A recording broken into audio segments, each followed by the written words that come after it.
في فرن البوتاجاز هتسويه، على طاسة على سطح البوتاجاز من فوق هتسويه، حالا هتقومي تعمليه هتعمليه. البكاكين أو القرص الفلاحي أو الكماك، اكتبولي في الكومنتات بتسموه عندكم ايه. النهاردة هنعمله بطريقة سهلة وبسيطة ويطلع معاكي اللهم بارك، كله كده منتفخ وحاجة قمر قوي، بجد يستاهل بقك. تعالوا نسمي الله ونصلي على رسول الله عليه الصلاة والسلام ونجيب كيلو دقيق جميع الاستخدامات. هنبتدوا أول حاجة هننخله، وفي الوقت ده لو انت أول مرة تشوفيني اشتركي معايا في القناة وفعلي زر الجرس عشان يوصلك مني كل جديد. ولو انت بقى على الفيسبوك طبعا تعملي له متابعة ولف حلو منك وكلمة حلوة منك. وبعد كده بعد ما نخلنا بقى كيلو دقيق، طبعا اول حاجة لا يكون الدقيق عندك يكون مركون، تبقى انت ضمنتي ان انت نخلتيه، ولو في اي حاجة طبعا تستبعديها. ولو ما فيهوش حاجة ونضيف، طبعا ان انت بتدخلي فيه الهواء وده بيخدمك جدا في العجينة. بعد كده هجيب بقى باكو من الخميرة الفورية، هيعادل معلقة كبيرة من الخميرة، ونص معلقة من البيكنج باودر او الكيك شيف، ومعلقتين من السكر، ونص معلقة صغيرة من الملح، وده بقى كوبايتين من اللبن الرايب. وهيبقى معايا كوباية تانية، العجينة كلها تاخد مني 3 كوبايات من اللبن الرايب. طب ما عنديش لبن رايب، هتستخدمي لبن حليب بس هتضيفي علبة زبادي. تمام، انا كان عندي اللبن كده كده كان رايب فاستخدمته. وفي العجان بقى او على ايديكي تبتدي تعجني كويس جدا، دي 3 كوباية من اللبن الرايب. وهكمل عجن اهو، طول ما انت واقفه بقى كده بتعجني بقى في العجان على ايديكي، تسمي كده وتصلي على رسول الله عليه الصلاه والسلام كتير، صدقيني الحاجه هتطلع من ايدك زي العسل. في اخر العجين بقى بضيف كوبايه من السمنه او الزبده، كوبايه الا ربع. وده شكل العجينه اول ما بتضيفي لها طبعا السمنه او الزبده بتبتدي وممكن تنفع كمان سمنه وزيت او زبده وزيت زي ما انت ما بتحبي، كده تمشي وكده تمشي. بتنعكش معاكي العجينة، وبعد كده مع شوية من العجين هتبصي تلاقيها لمت وما شاء الله عجينة تحفة بقت معايا بالشكل ده. بصوا ملمسها حلو جدا جدا. وزي ما بقول في العجان اعملي، غير العجان اشتغلي واعملي. هظبط العجينة عندي كده بعد ما خلصتها عجن، هبتدي اغطيها واسيبها لمدة ساعة او ساعة الا ربع لما تخمر معايا كده بالشكل اللي انتوا شايفينه ده. ما شاء الله عجينة قطنية حلوة جدا جدا. رشه كده بقى على مفرش السيليكون ومن رشه من الدقيق، وطبعا هبتدي اقطعها كويرات صغيره.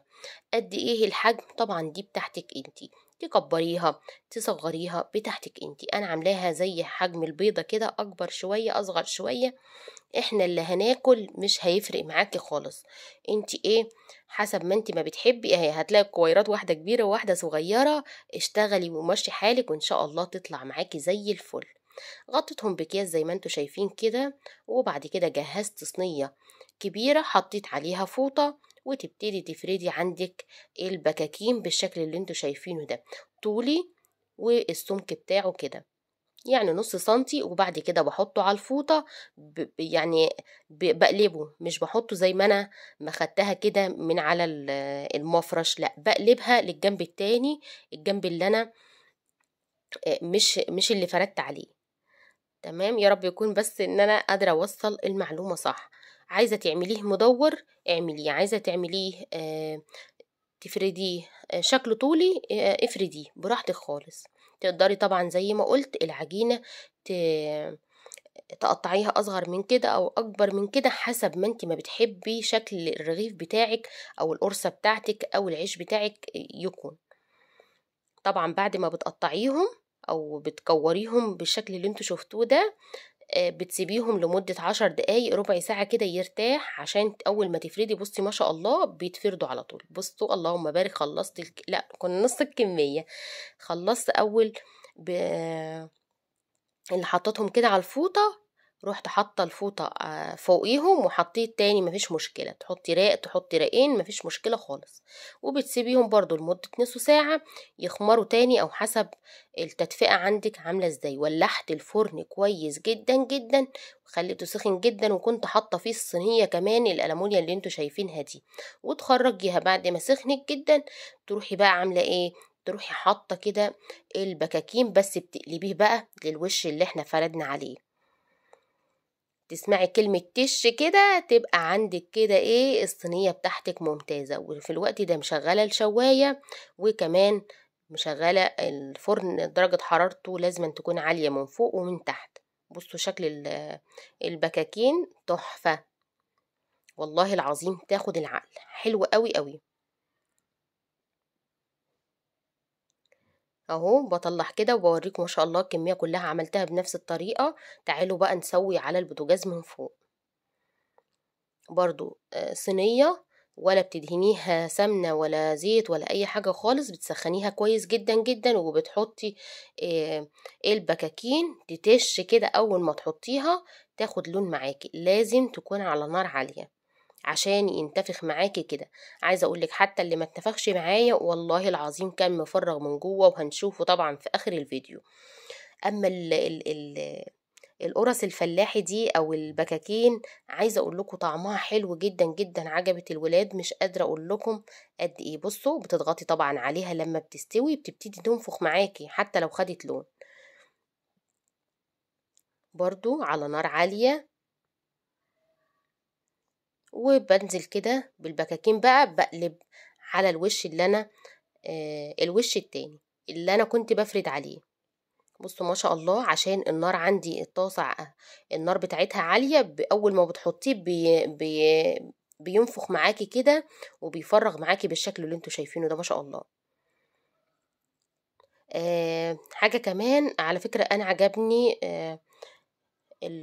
التسوية بتاعت الطاسة او الصينية اكتر من الفرن، سهلة وسريعة، وما بقعدش بقى ميل بصراحة، واقعد لازما طبعا بتبقى ايدك فيه عشان ما يتلسعش من الصاج من تحت، لان انت معلية البوتاجاز، معلية فرن البوتاجاز يعني. لكن البوتاجاز بقى من فوق سهل، انت بتبقى واقفة وعينك عليهم وعلى طول برضو بتقلبي زي ما انتوا شايفين كده في الفيديو. ما شاء الله اللهم بارك، حاجة كده تاخد العقل. يبقى العجينة بتاعتنا كانت عبارة عن ايه، كيلو دقيق، 3 كوبايات من اللبن الرايب.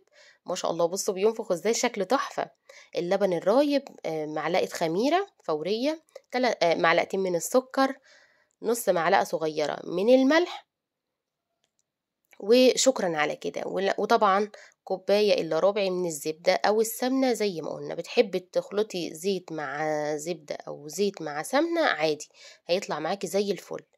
عايزة تشتغلي بلبن حليب اشتغلي، بس طبعا تفيله كوباية من الزبادي صغيرة عشان يطلع معاكي طري وحلو زي ما انتوا شايفين. بصوا قلبه ابيض زي قلبكم كده بالظبط، اللهم بارك. حتى اللي ما اتنفختش معايا مفرغة من جوه وحاجة طرية كده، بجد يستاهل مليون لايك منكم ودعوة حلوة من القلب ولكم بالمثل.